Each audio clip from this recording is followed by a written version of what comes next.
Thinking. Nuclear hot seat. What have those boys been drinking? Nuclear hot seat. The corium is sinking. Our time to act is shrinking, but our activists are linking. Nuclear hot seat. It's the bomb. Welcome to Nuclear Hot Seat, the weekly international news magazine keeping you up to date on all things anti-nuclear. My name is Libbe, HaLevy. I'm the producer and host, as well as a survivor of the nuclear accident at 3 Mile Island from just 1 mile away. So I know what can happen when the nuclear so-called experts get it wrong. This week, Nuclear Hot Seat traveled to San Diego, California, to cover the hearing in federal court on the $1 billion lawsuit filed on behalf of the sailors of the USS Ronald Reagan. These are the sailors who performed humanitarian aid to Japan after the March 11, 2011 earthquake and tsunami. They were hit by massive doses of radiation from the Fukushima Daiichi triple meltdown that TEPCO neglected to tell them was going on. The court received its second hearing yesterday, August 25th, in federal court in San Diego. And Nuclear Hot Seat provides you with a special report that makes you a fly on the wall on what took place before, during, and after. We talked with attorneys Charles Bonner and Paul Gardner, USS Reagan sailor Steve Simmons, and his wife Summer Simmons. That very special report, plus news, numbnuts of the week, and all the rest will be coming up in just a few minutes. Today is Tuesday, August 26, 2014, and here is a brief look at the week's anti-nuclear news. Well, it's only taken 6 months, but the Los Angeles Times has finally caught up with the fact that there was an accident on Valentine's Day, February 14, at the Waste Isolation Pilot Plant in Carlsbad, New Mexico. In their article on August 23rd, the Times labeled the accident a horrific comedy of errors. Don't hear anybody laughing about that. They did say that the 55-gallon drum of nuclear waste violently erupted and spewed mounds of radioactive white foam. They said the flowing mass was laced with plutonium and went airborne, traveling up a ventilation duct to the surface. All of it correct, as listeners to Nuclear Hot Seat will know because we've covered this story from the start. The story did go on, though, to talk about 150 or so workers on the surface of the site who were not told to move to a safe location until about 10 hours after the first alarm sounded. Reuters also chimed in on the 6-month anniversary of the accident with some new information. That surface air monitoring conducted beyond the site by facility managers and university researchers in the days after the accident showed detectable trace amounts of radiation apparently had drifted from the plant. However, additional independent air sampling required of the state was never conducted during the first week. How convenient. The U.S. Environmental Protection Agency review of air testing found discrepancies in recorded times and dates of sample collections, flawed calculation methods, conflicting data, and missing documents. It also found the facility sometimes said air samples contained no detectable levels of radiation when measurable levels were present. Of course, WIP spokesmodels are insisting that no one was badly hurt, but at least one worker has come forward with severe medical complaints, and we are talking about internal contamination by radionuclides, which take time to show up. So when they say nobody was hurt by this, they might as well append the word yet. The U.S. Nuclear Regulatory Commission, duck, and cover report starts with the U.S. admitting that hackers attacking its nuclear power plants have already succeeded twice. One of the hacking incidents, as reported by NextGov, involved emails sent to 250 NRC employees designed to steal their login details, undoubtedly sent by Nigerian widows. 12 employees actually ended up falling for it, according to the report, and entering their username and password into a Google spreadsheet. Another attempt saw hackers embed a URL in an email. Like anybody still falls for that one anymore. NRC spokesmodel David McIntyre said that the NRC detects and thwarts the majority of these attempts, but admitted two had succeeded, and it's not known for sure what information, if any, was taken. Our tax dollars at work.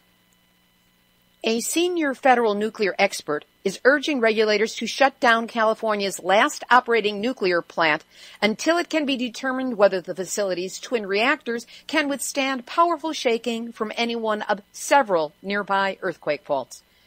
Michael Peck, who for 5 years was Diablo Canyon's lead on-site inspector, says in a 42-page previously confidential report that the AP managed to get their hands on and verify that the Nuclear Regulatory Commission, the NRC, is not applying the safety rules it set out for the plant's operation.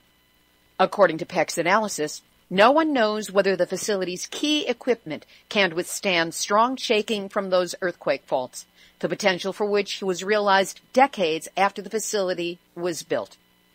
To which Nuclear Hot Seat adds, it was built atop sacred native burial grounds. How's that for karma? So you understand the magnitude of the problem. Diablo Canyon is located halfway between Los Angeles and San Francisco on the Pacific coast and is within 50 miles of 500,000 people. And the whistleblowers are coming out of the woodwork because another one, Thomas Saporito, a former instrument control technician at nuclear power plants in Florida, Arizona, and Texas, spent 3 years at Turkey Point, the Florida Power and Light-owned nuclear plant located in the Miami-Dade area. And he reports on 5 reasons why Turkey Point could be the next nuclear disaster. It's old. Employees are afraid to report safety concerns, just like at San Onofre. Just like in Japan, Turkey Point is susceptible to a meltdown caused by a natural disaster, in this case a hurricane-spurred tidal surge. The plant's spent fuel pools are brimming with danger if the water should boil off or drain away in an accident. And in the last year alone, Florida Power and Light was fined $70,000 for violations regarding their spent fuel pools. And finally, if Turkey Point melts down, Miami is doomed. So when in doubt, duck and cover. These next 2 stories out of Japan bear direct relationship to this week's featured story. Chris Harris, a former licensed senior reactor operator and engineer, reports that many studies show that multiple cores at Fukushima Daiichi, parts of the core, some or even most of it, had been ejected. We always thought, where did the core go after the explosion? It's like it got sneezed out all over the place. It's a huge mess. Marco Kaltofen, nuclear science and engineering expert who presented at Worcester Polytechnic Institute, said, the Fukushima Daiichi accident released very high activity inhalable dust particles that traveled long distances. Airborne dust can transport radioactive materials as isolated individual particles containing high concentrations of radioisotopes. And according to this story from Kyoto News, an official of TEPCO wept at Prime Minister Naoto Kan's office in Tokyo immediately after Fukushima Daiichi, as the utility felt it had exhausted all options to prevent the worst from happening. Is that what they said to the U.S. Navy, so that the sailors on the USS Reagan would learn that fact? The official reportedly said, I'm sorry. We've tried many things, but we are in a situation beyond our control. Is that what they told the U.S. Navy? On March 14, TEPCO's managing director said, things could get crazy. And they didn't say that to the U.S. Navy either. And if you find yourself in Singapore in the near future, you might want to avoid the rice. That's because the Japanese Federation of Agricultural Cooperatives has announced that they will recommence exporting rice this month from Fukushima Prefecture for the first time since the nuclear accident on March 11, 2011. And the first destination of the rice is Singapore. By the way, this story also relates that a publicity campaign will be put in place to explain that the rice is safe and can be consumed without worry. Edward Bernays, you've got a lot to answer for. And now, Nuclear Hot Seat, Nuclear Hot Seat, Nuclear Hot Seat, Numbnuts of the Week. last week on Nuclear Hot Seat number 165, I interviewed Dr. Ian Fairley on his study of more than 60 different scientific studies from around the world, which showed conclusively that children aged 5 and under living within 5 kilometers, that's 3 miles, of a nuclear reactor, have a 37% increased chance of developing leukemia. This peer-reviewed paper is available only through the academic publisher and to schools that pay for a subscription to the database, though extensive excerpted articles have been published about it in general publications. Well, I got an email from a listener who is associated with McMaster University in Canada. Kevin wrote, I have academic access to the Ian Fairley article through my university, so I went to download it to read. Well, guess what? Issue number 133 is missing from the publisher's database provider. The publisher is Elsevier Science, and the provider of the database is Scholars Portal. He continues, every other 2014 issue is available in full, from number 127 through number 136, but not 133. It is very odd for a single issue to be unavailable like this from a peer-reviewed publication. He sent me a screenshot of the missing spot on the database, and I sent that along with his communication to Ian Fairley, who is pursuing it with great vigor with the database company and the university. Here's my point. Nuclear industry! Dudes! You've got nothing better to do than remove a link to a scientific paper from an academic database?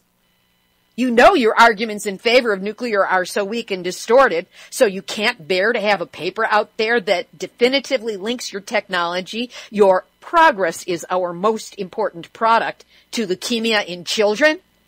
And so what? You pay trolls to go out there and take down a research paper that's had a mere 500 downloads? What kind of petty dipshittery is this? This is how you defend yourselves? This is what you spend your money on? Did you think that that would stop us or even slow us down? Guys, you're our comic relief. Even the listener who wrote in said that he found it on a different database at his school, Science Direct. So BFD when it comes to your delaying tactics. So let me ask you, how much money did you waste on the brain-dead troll who came up with that bright idea? Instead of that, why don't you spend it on cleaning up the planetary mess you've gotten us into? Or put it in a fund for those whose lives have been permanently destroyed by your technology? Meanwhile, this story is making Dr. Fairley's study even more of a hot topic in scientific circles, and it continues to trend upwards with scientists, researchers, and academics. If it were made available to our movement, even more copies would be downloaded. Some of them might even be purchased.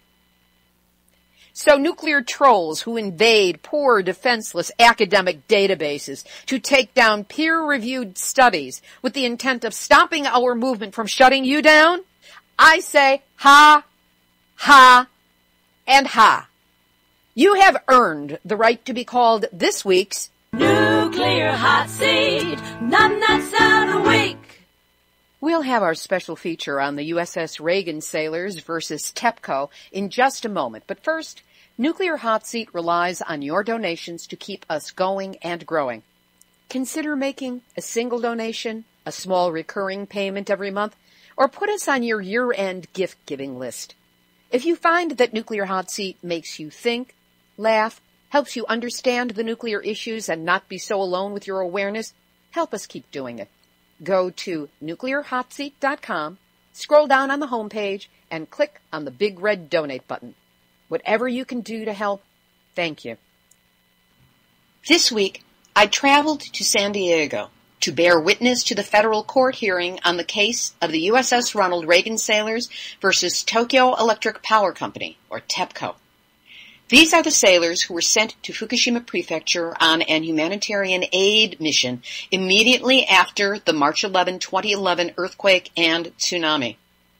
The Navy was not informed by TEPCO of the severity of the radiation release, the location of the plume, any information really about the plume of radionuclides being released by Fukushima Daiichi's nuclear reactors, or the fact that 3 of them were in the process of melting down. So the ship passed through the worst of the radiation plume and was inside it for 5 hours. And initially, when they got to Fukushima Prefecture, anchored close to shore within sight of the reactors. It took several days before the radiological danger was known, at which point the Reagan captain took the ship 350 miles out to sea to avoid the radiation. But the damage had been done. The crew were exposed to high levels of radiation, and the water system of the ship was contaminated by radionuclides. Now, less than 3.5 years later, these sailors are sick with rare cancers, internal bleeding that will not stop, loss of bodily functions, wasting of limbs, and many formerly physically fit young people are now confined to wheelchairs.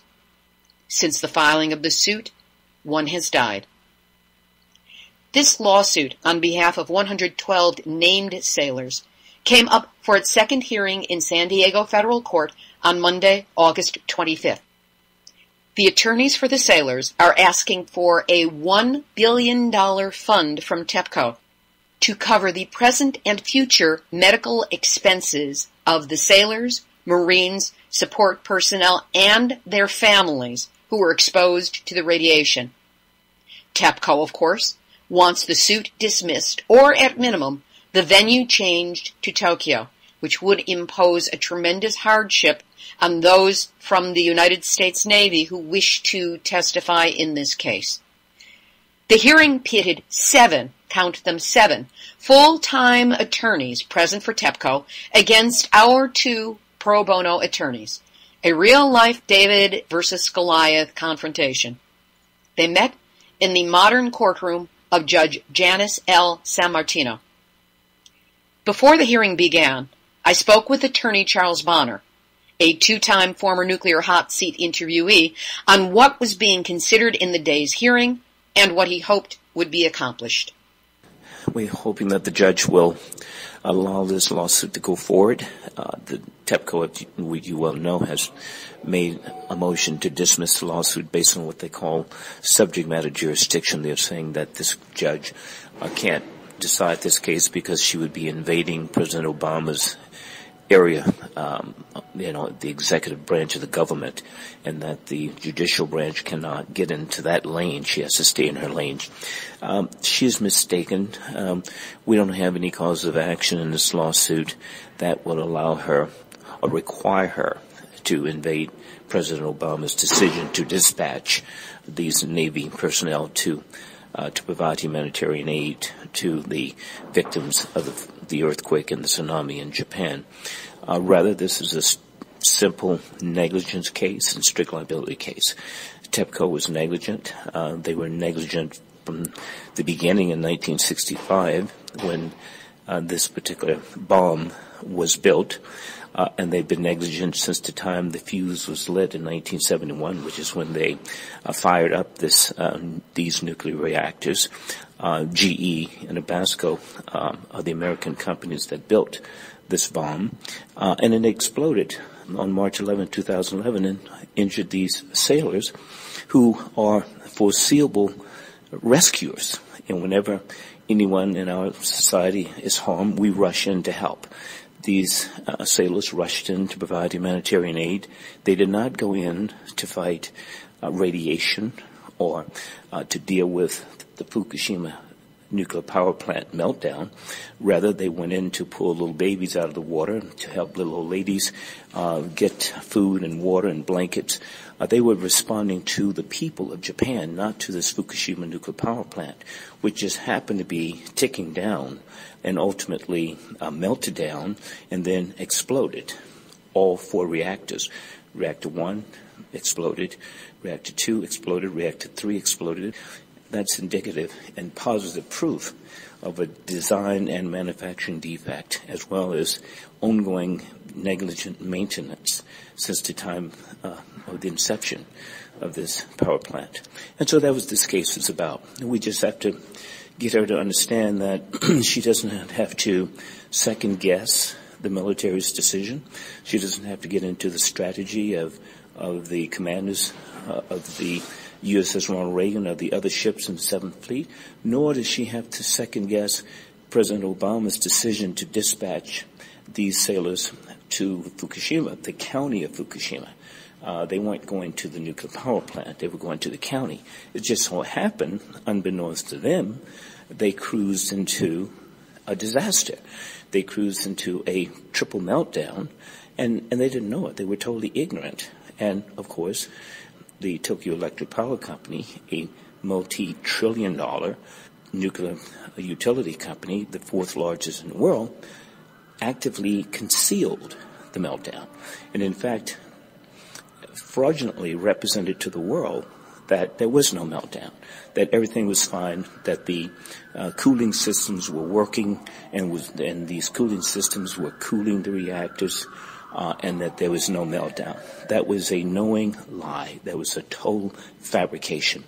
But nonetheless, the judge initially thought that in order to decide whether or not the sailors were injured, she would have to decide whether the Navy was a proximate cause by going there. And she doesn't have to decide there. And we have tons of case law where judges have been allowed to make decisions about negligent third parties, that is contractors, for example, and decide these cases strictly on the basis of tort law, negligence, and strict liability. And that's what this case is about. It's a very simple case.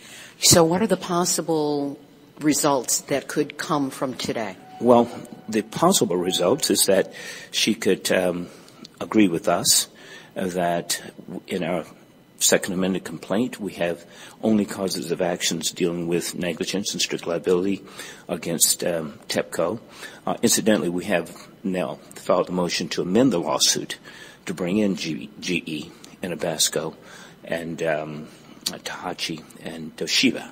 They were the companies that designed, created, manufactured, maintained, and controlled these bombs. But today, there's only one defendant, and that's TEPCO. The hearing on bringing in the other defendants is going to be on September 25th, a month from today. But today, that's the main option she has, is to allow this lawsuit to go forward against TEPCO. There is a slight, slim chance that she may say, well, I have to decide whether or not the Navy was a proximate cause of the sailors' injuries, and if I have to make that decision, then I'm getting into the executive lane. That's TEPCO's case. That's what they want her to say. Mm-hmm. She would be totally wrong and incorrect. But if she said that, what would be the option for our side? Well, our side would be, one, to ask her to allow us to amend, to eliminate any facts in the complaint that may implicate any kind of proximate causation by the Navy. And alternatively, if she denies that, we'll appeal on that issue.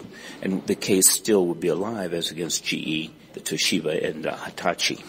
So we're going to be alive no matter what. That's what I wanted to know. Best of luck in there today. Okay, thank you. I was not allowed to record in the courtroom, but I'll give you a basic play-by-play.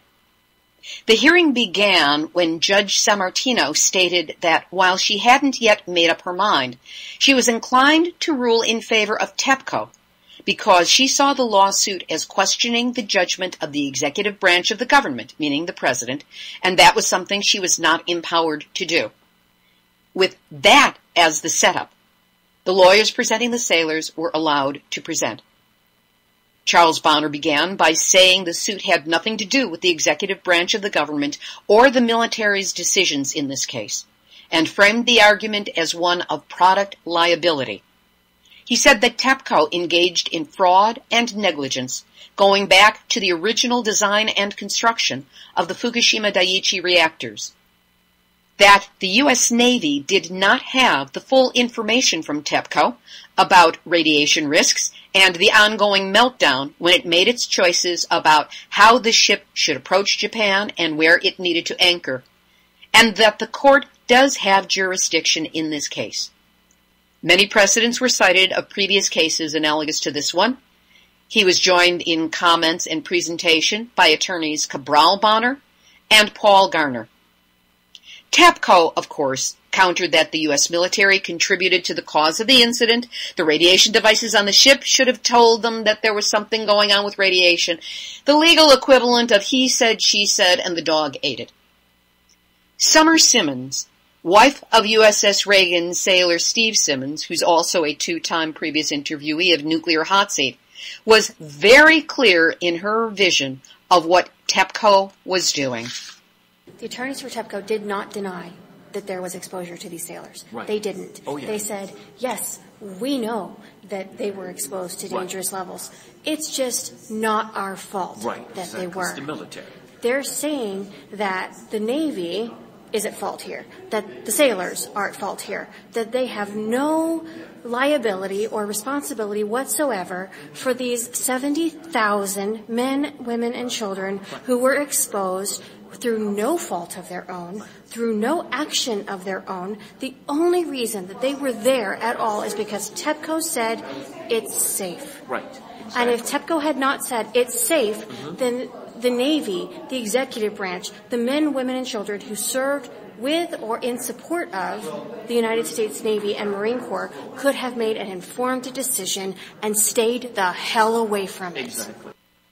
After the TEPCO attorneys presented, with their own legal examples, of course, all of which were based upon military combat situations and not humanitarian aid of civilians, Judge Sammartino announced a 5-minute break so she could go over some of the points with her assistants. It was a tense time because we thought that a decision was only moments away. As I am recording this, the judge has heard all of the statements by the attorneys, and she said she needed 5 minutes to go over her notes to see if there were any other points that she wanted to raise. In talking with many of the people who are here, attorneys who are on our side and other interested and educated observers, the general consensus is that she's looking for a way out, that this case is politically a hot potato, and that she really doesn't want it. She doesn't wish to appear to be cold-hearted. She doesn't wish to be seen as a negative force, but she really would prefer not hearing this case in her court ever again. We'll see what it leads to. When Judge Sammartino returned to the courtroom, she called the TEPCO attorney, Mr. Collins, back up to ask for clarification on a term he had used, collateral repercussions. Summer Simmons had some astute observations of what exactly was going down in that courtroom. Mr. Collins said when he got up, when he was saying that there was no other recourse, that if she made the decision to dismiss this, then every other federal judge would make the same decision and really close the door on that there would be collateral repercussions. This is what he said in the course of just the hearing, the main body of the hearing. Yes, when he was giving the response to her questions. And at first she didn't really comment on that, and it was only after Paul and Charles got up and had a rebuttal opportunity that she took a short break and spoke with one of her paralegals or law clerks and came back and called Collins back up to clarify and asked what he meant. Whether there was something he had in mind when he said that there would be collateral repercussions. And I have never seen someone backpedal so quickly from a comment. He was caught completely off guard by that. And it was very obvious. He became very nervous and fidgety, and it's like, no. We were just saying that there could be, if you were to decide something, and trying to put it off on her, that those repercussions would be up to her to decide, or some other judge to decide. But what it seemed like was a bully on the playground getting caught by the teacher. And It wasn't a pretty sight, but I quite enjoyed it. So I'm hoping that shift that we saw in her when she went from leaning into them to sitting back and contemplating and looking over at my husband and myself while the attorneys were talking. I'm hoping that she had a softened heart. I really am. Because this is an opportunity to turn it from a corporate story to a human story. Summer Simmons had more to say about the judge's body language and a shocking revelation of what was happening in one of the TEPCO, if not attorneys, a profiler of another sort. But it was time for us to return to the courtroom, where Judge Sammartino hit us with the biggest shock of all, that she was not going to come up with a ruling that day. She was going to take the information and review it and issue her ruling at some other time, and we were all dismissed. So out in the hallway, we immediately started into our post-mortem. First, I spoke with Steve Simmons, asking for his response to what went on in the courtroom yesterday. I think I'm kind of at awe that TEPCO is still taking the stance that they're going. Away from all the legalese speak, you can argue all day long that the military made decisions to put a $3.4 billion aircraft carrier in harm's way and its greatest asset, the people, the sailors and Marines that were on board. But those decisions weren't going to come without the information from TEPCO. So even their argument of, well, the military made a decision and it's not our job as a court to second guess or question what the military's decisions were, they're contradicting themselves. Because in order to make a decision, you have to have information. And that's the piece that they're leaving out. They're leaving out the fact, they're leaving out the fact that, well, it's my client who provided false information to the Navy, alluding to the false sense of security that, yes, it's safe to operate within the proximity that you're in.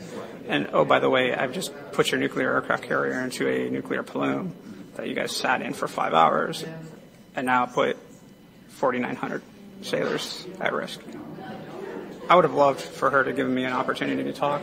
Oh, we would too. Because, the bigger piece for me is this case has more implications than what you see on paper or what they're sitting in here about, oh, well, TEPCO may have to pay out this kind of money in order to take care of the sailors and Marines that were, and airmen that are now injured or ill. But the implications that they're not thinking about is the executive branch and what their thought process is on this. Because even to this day, they're still holding stand and holding firm that there's no risks.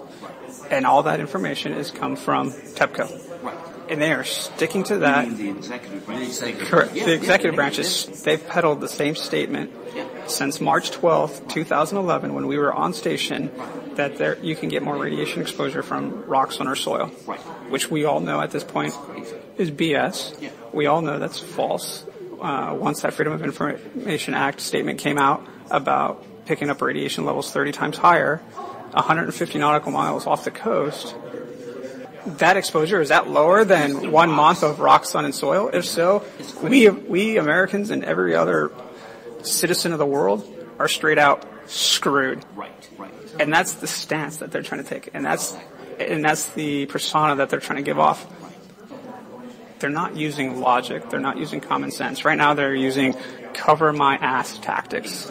And they are screwing everybody else who signed up, rose their right hand, signed that dotted line for everything, including their life if need be. And like both of you said, we weren't called to respond to a nuclear disaster. We were responding to humanitarian aid to our ally. And as you guys have both made clear in previous interviews, Tomodachi means friend. And yet you're going to turn your back on your ally. You're going to give that proverbial middle finger to your ally and say, screw you. I don't care that your clients went from healthy, active, and now some of us are wheelchair bound. Some of us have no control over our bladders. Some of us are having children that are born with birth defects. Some of the female sailors and Marines are suffering gynecological issues. But yet, we're friends. How do you do that to a friend? How do you say, we're going to shake your hand, we're going to be your friend, and we're going to give you a hug, but when the cameras are off, screw you.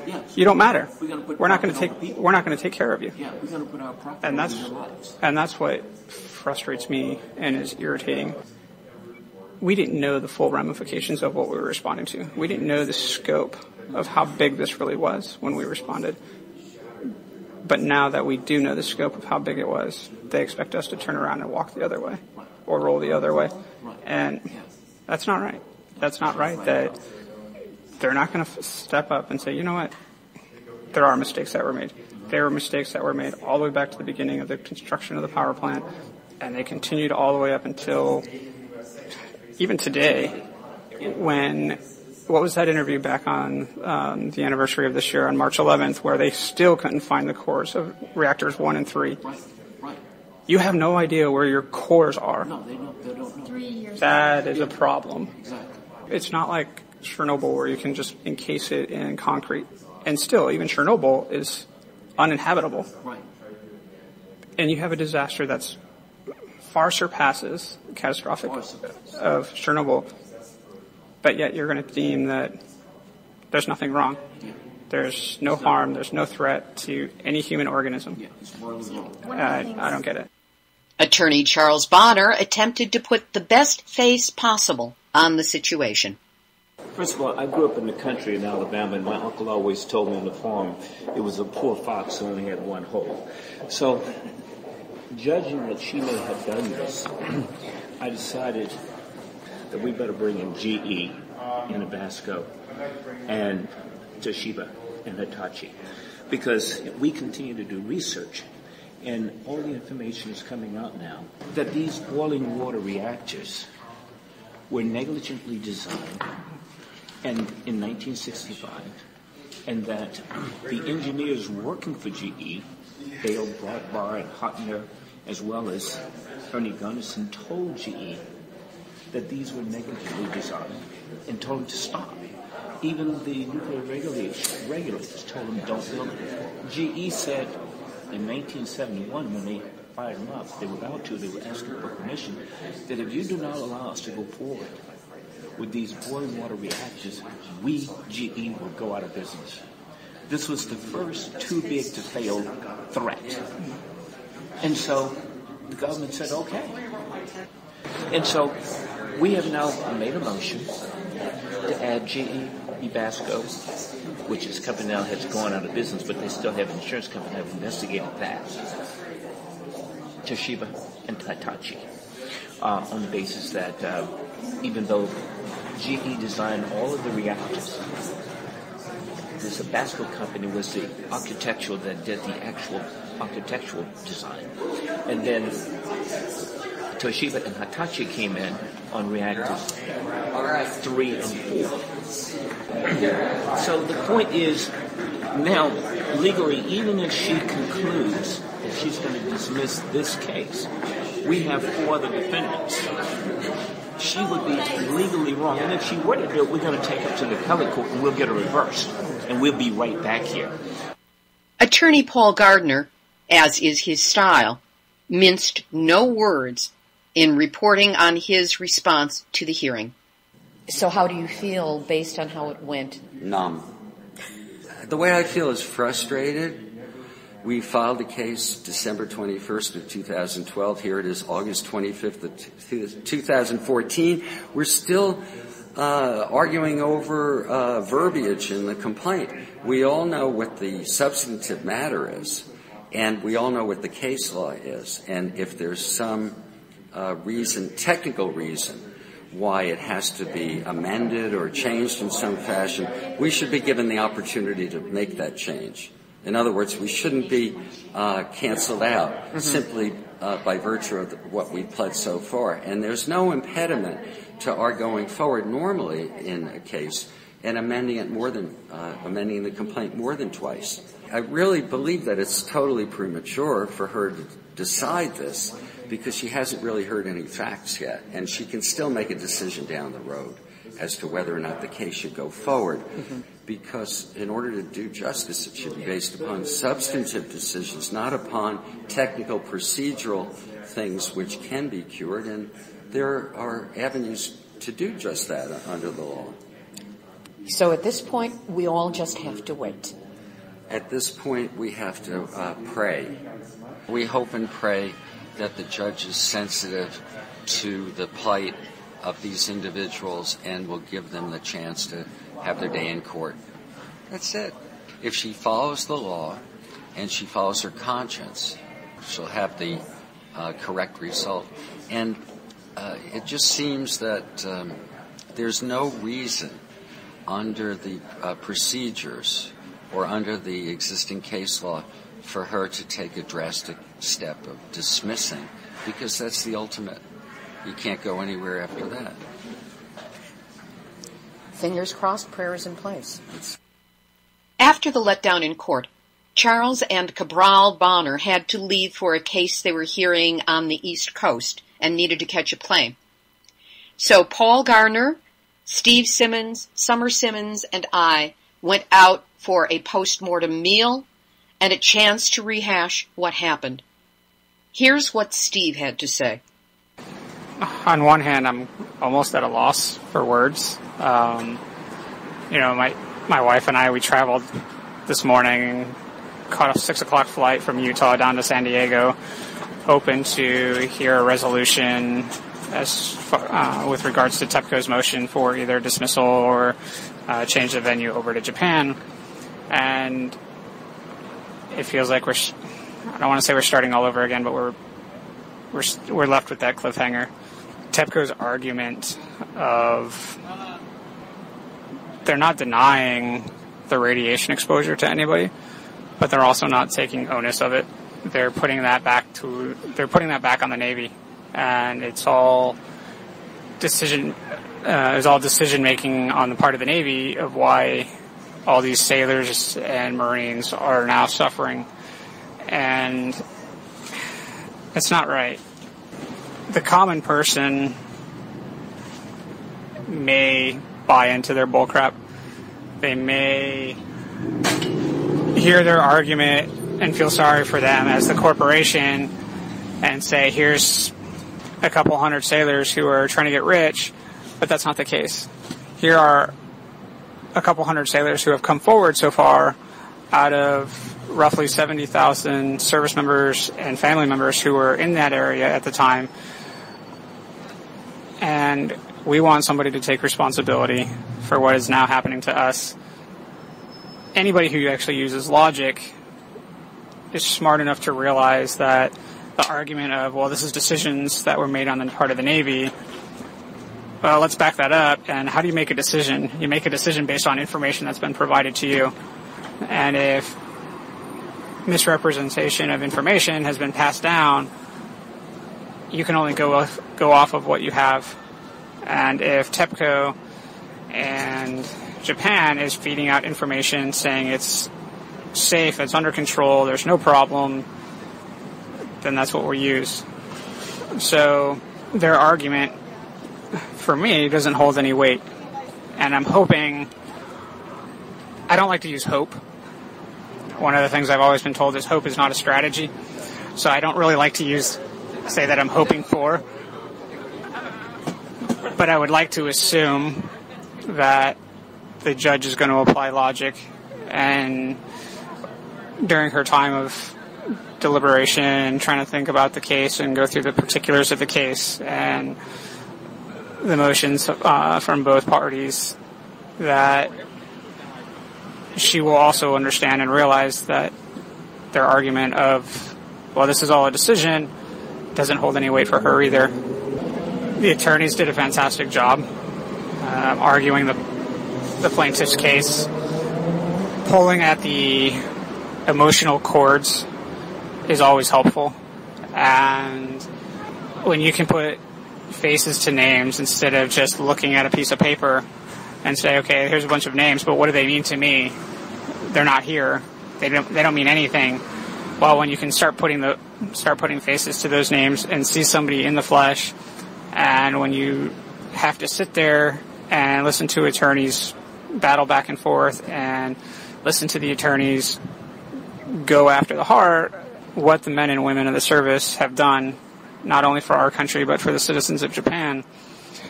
Every courtroom has a flag in it, and that flag is a symbol of what we've done and what we represent, and that's how you pull at the cords, the emotional cords of the judge and anybody else in there. And Paul did a fantastic job with that.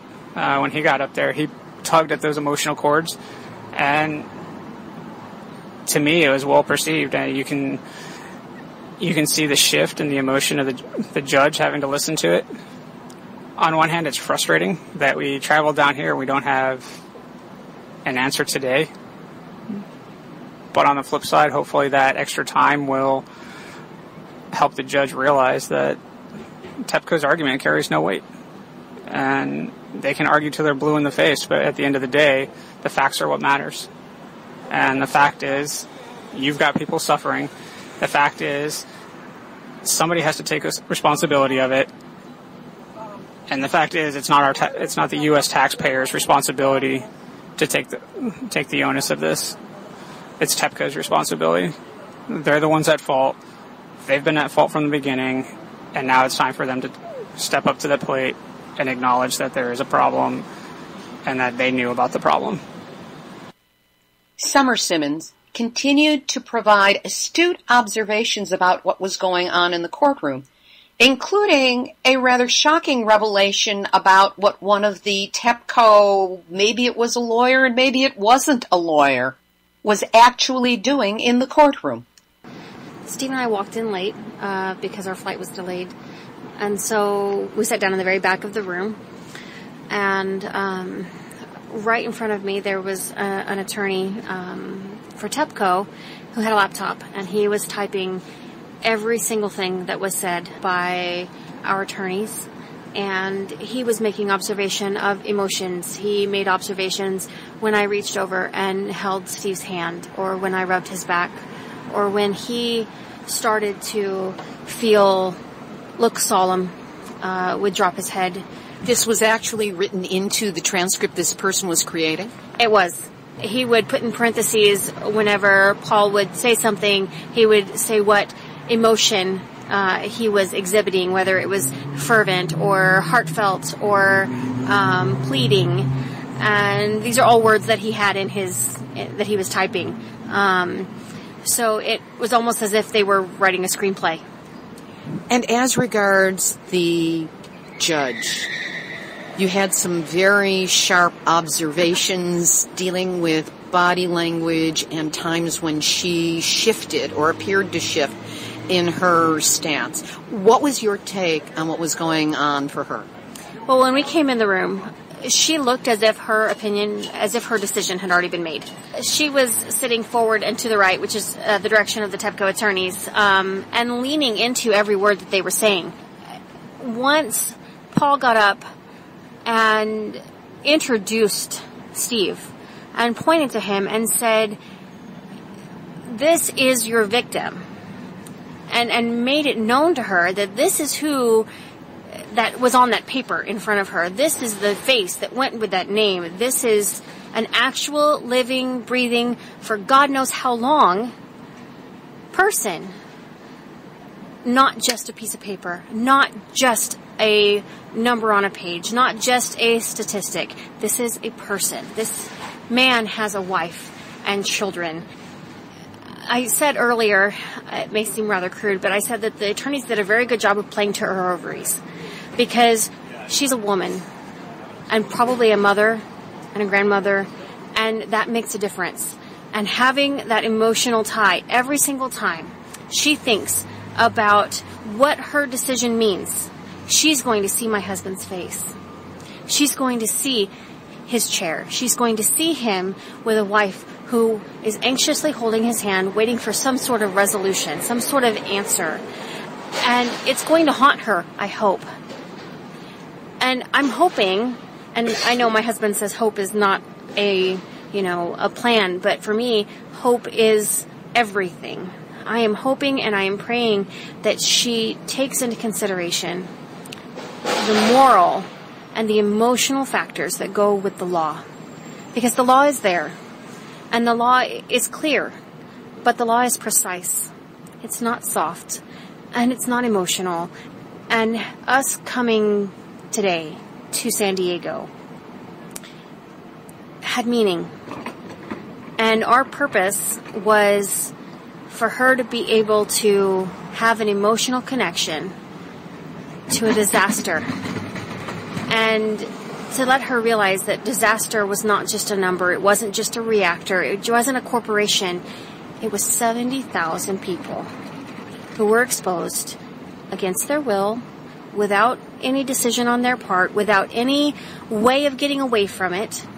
You can't just walk and say, oh, I'm not going to take a left step. I'm going to take a right step and make this decision that could change my life. There's no way to get off of a ship. There's no way to stop drinking contaminated water once it's gone through the pipes. There's no way to make it undone. And the only thing that can be done right now is accountability. The only thing that can be done right now is for this one person who has the power to say, these people have a voice and it deserves to be heard. The attorneys for TEPCO made it perfectly clear that if it's denied this time, it's the end of the line. There is no recourse. The voice is silenced forever. There is nothing that can be done if this one woman says, no, it's denied. It's thrown out. It's dismissed. There's nothing else that can be done. It is completely in her hands, and we are completely at her mercy. As to what we who are not directly involved in this case can possibly do to impact the outcome, Attorney Paul Gardner had this request. I would hope that your listeners would contact Judge Janice L. Sammartino in the U.S. District Court in San Diego and express their views on this and let her know that these victims are not alone, and we all are concerned about the welfare of our troops.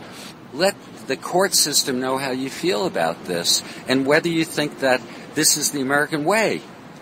If people don't voice their opinions in our democracy, then a lot of bad things happen, and only a few people control the outcome of it. And this has such wide ramifications, and so many people are affected by it, that there should be a loud voice chiming in here to provide at least a searchlight to find out the truth here. And if they close down this case at this point in time, when it's the very initial seminal time in the case, then we believe legally it would be wrong and morally it would be wrong, and we have to alert our public servants of that fact. Attorney Paul Gardner. I'll leave the final comment on yesterday's hearing to Summer Simmons. Here's a question for your listeners. And feel free to quote it. Feel free to write your local news. Feel free to write your congressman. Feel free to write the judge. If it is not a federal judge's job to stand up for our servicemen and women, whose is it? Is it Tokyo's job?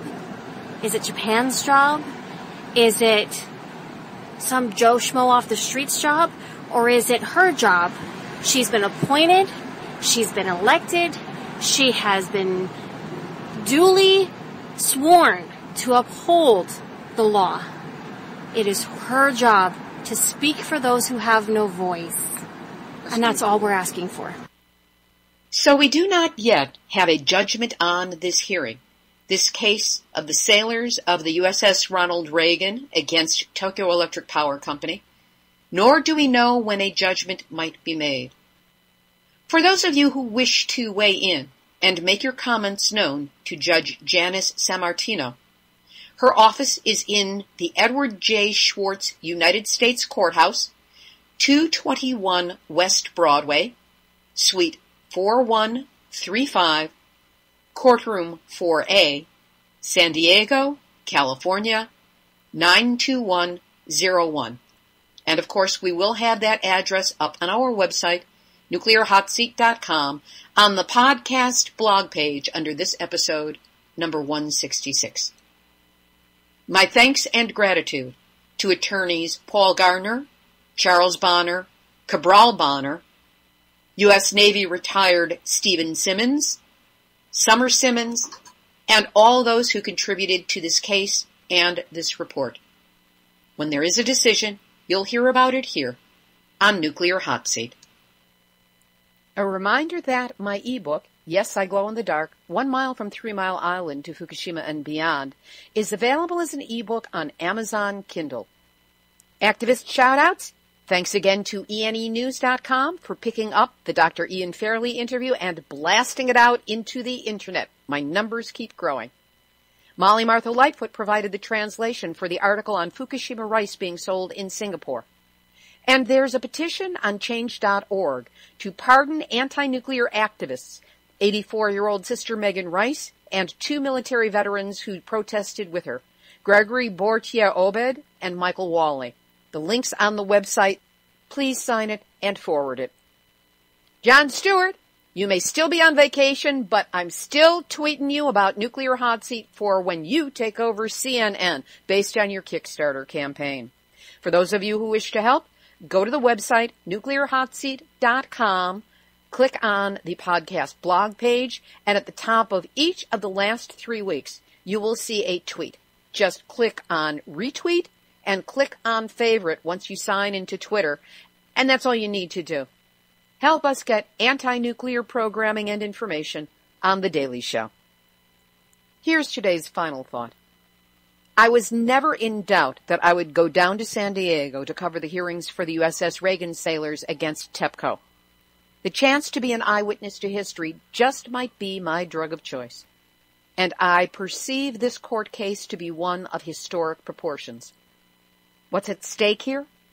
The ability to hold nuclear perpetrators accountable and responsible for the consequences of their actions, the collateral repercussions of what they do.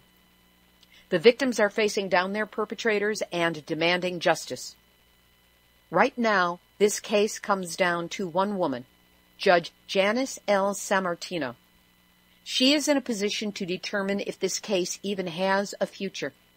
She can deny the sailors their day in court based on hair-splitting a legal interpretation of the rules and wash her hands of this case forever based on a technicality.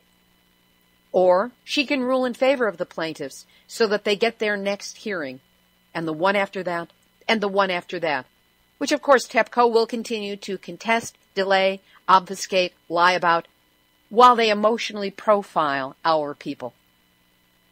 The question is Judge Sammartino strong enough to do what's right instead of what's expedient or technically possible? Whatever she decides, I believe it will make or break her reputation and be the definition of her soul. At least now she has the faces of Steve and Summer Simmons to think about as she takes a look at the paperwork. I encourage you to write a letter to her, make it civil, but let her know how you feel about this case, and send it to her at the San Diego Federal Courthouse. Contact info up on the website. This has been Nuclear Hot Seat for Tuesday, August 26, 2014. Material researched and compiled from ENEnews.com, LA Times, HuffingtonPost.co.uk, MiamiNewTimes.com, KTVU.com, blog.livedoor.jp, NHK, Kyoto News, WashingtonPost.com, fr.news.yahoo.com, Reuters, AP, and the ever-popular Nuclear Hot Seat Facebook community. Theme music written by me, sung by Marilee Weber. We're syndicated by UCY.tv and available on airprogressive.com as well as iTunes. Nuclear Hot Seat is the activist voice on nuclear issues, so if you have a story lead, a hot tip, or a suggestion of someone to interview, send an email to info@nuclearhotseat.com.